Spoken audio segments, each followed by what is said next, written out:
qui a fait 50% de croissance par an pendant 10 ans et qui a été racheté par UPS en 2012. Ils ont voulu en faire leur centre de compétences mondial dans ce domaine-là. Et donc on a accepté cette magnifique proposition.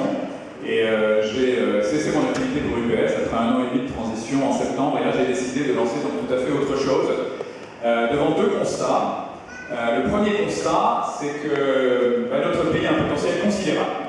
Notre pays est quelque part un petit peu un surdoué qui s'ignore. Notre pays a tout pour réussir dans la mondialisation. On devrait être sur une première marche des podiums à la fois de la prospérité et du bonheur.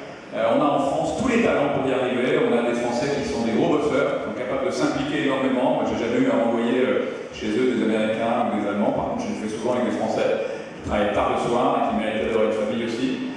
On a des Français qui maîtrisent la complexité. Les développeurs informatiques français sont les meilleurs de la Silicon Valley, c'est pas par là. On a une créativité exceptionnelle et tout ça nous permet de relever tous les défis dans tous les domaines industriels. On peut surfer sur toutes les révolutions technologiques, créer de vrais emplois industriels en France, réindustrialiser ce pays, on a absolument tout pour y arriver. Et puis on a aussi la marque France en héritage, une marque qui fait rêver le monde entier. On a la chance que la plupart des habitants de la planète rêvent de s'acheter un produit ou un service français, puis en plus maintenant ils ont les moyens de le faire avec la mondialisation, il y a des classes moyennes qui émergent un peu partout. Donc ça n'est pas le moment de nous plier sur nous-mêmes, ça n'est pas le moment de dire au reste du monde qui nous aime que nous on ne les aime pas. Donc ça c'est le premier constat qu'on fait chez les citoyens. Le deuxième constat qu'on fait, c'est que malheureusement, le pays est bloqué, il n'arrive pas à entrer dans le 21e siècle, il n'arrive pas à se réformer, il vit sur un mode de fonctionnement qui date de 1945, avec un État omniprésent. Alors à l'époque c'était normal, il fallait reconstruire, mais avec la prospérité qui est revenue, il fallait que l'État lâche un peu prise, ça n'a pas du tout été le cas, il s'est renforcé plus que jamais, il est omniprésent, il cherche à résoudre tous les problèmes pour une intervention directe, et quand on veut tout faire, on ne peut pas tout bien faire. Donc il y a énormément de gaspillage. Il y a des gaspillages à tous les étages de l'appareil administratif. Il suffit de lire les rapports de la Cour des comptes, qui tous les mois, pratiquement, sort un nouveau rapport pour nous expliquer où il y a des gaspillages. Cour des comptes qui sauve un peu l'honneur de la République. On a par exemple construit la moitié des ronds-points d'Europe dans ce pays. Et donc tout ça a des conséquences sur les Français et des conséquences de plus en plus lourdes, de plus en plus pénibles, de plus en plus dures. La première de ces conséquences, c'est une fiscalité colossale, parce que pour payer cet État obèse, il faut lever beaucoup d'impôts. On prélève 46% d'impôts, le prélèvement obligatoire c'est 46% du PIB en France, contre 40% en moyenne en Europe. Les impôts qui touchent le plus modeste en priorité, contrairement à ce qu'on pourrait croire. Moi j'entends des gens qui gagnent 20 000 euros par an, qui payent 4 000 euros de taxe foncière, de taxe d'habitation, et puis des impôts qui touchent aussi tous ceux qui entreprennent, les chefs d'entreprise, mais aussi les artisans, les commerçants, les professions libérales qui sont découragés aujourd'hui. Une autre conséquence, c'est une réglementation qui ne cesse de croître. Un État omniprésent, c'est un État qui réglemente énormément, donc c'est le doublement du code du travail, du code de l'urbanisme en 10 ans, c'est 1000 pages de plus dans le code du travail qui est passé de 2400 pages à 3400 pages en 10 ans aussi. Donc énormément de contraintes, une véritable avalanche réglementaire qui là aussi freine l'innovation, freine la croissance, freine la création d'emplois. Conséquence donc, dont je viens de parler, c'est aussi bien sûr l'emploi, c'est le chômage, un espèce de surchômage, un chômage de masse à 11-12%, beaucoup de précarité aussi, des choses qui ne sont pas acceptables quand on connaît encore une fois le potentiel de la France. Et il suffit souvent d'aller pas très loin, d'aller en Europe du Nord, d'aller même en Suisse, tout près d'ici, on a une frontière commune, ils parlent la même langue, ils ont 3% de chômage, ils ont seulement 6% de chômage pour les jeunes quand on est à 25. Donc tout ça, ce sont des situations qui sont inadmissibles. Conséquence aussi, bien sûr, des jeunes qui démissionnent. 80% des jeunes vont chercher un job à l'étranger. 80% des jeunes diplômés vont chercher un job à l'étranger. C'est un véritable acte de défiance. C'est normal qu'ils partent à l'étranger, qu'il y en ait un certain nombre, mais 80% c'est beaucoup trop.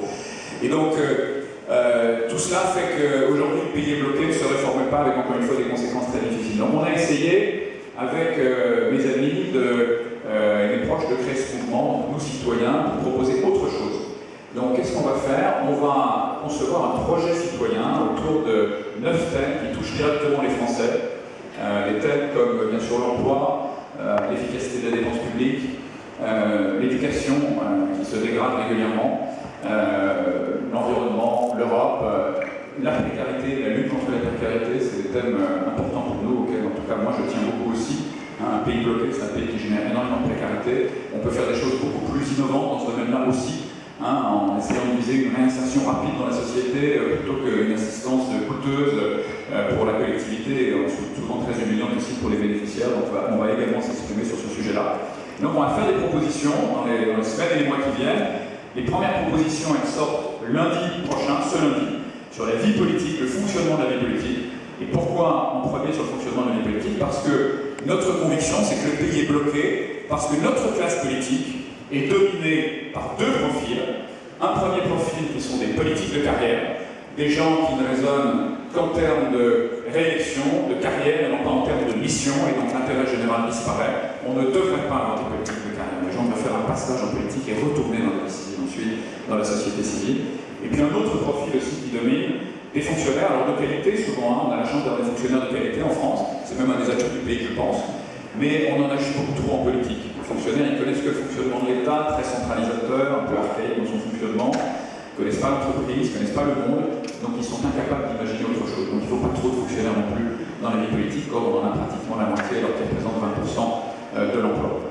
Donc on va faire des propositions par rapport à ce sujet et par rapport à beaucoup d'autres. La société civile pourra réagir à travers une plateforme digitale et participative, un peu politique 2.0, nous dire ce qu'ils en pensent, et puis on figera ensuite toute une série de propositions. Et l'objectif, c'est qu'en 2017, on ait un projet citoyen qui soit au cœur de la présidentielle, qu'on n'ait pas une présidentielle pour rien comme en 2012, où on a parlé de sujets périphériques, de Gandalin, du permis de conduire, et pas des vrais sujets, alors que la dette de la France était dégradée, que le chômage restait très élevé.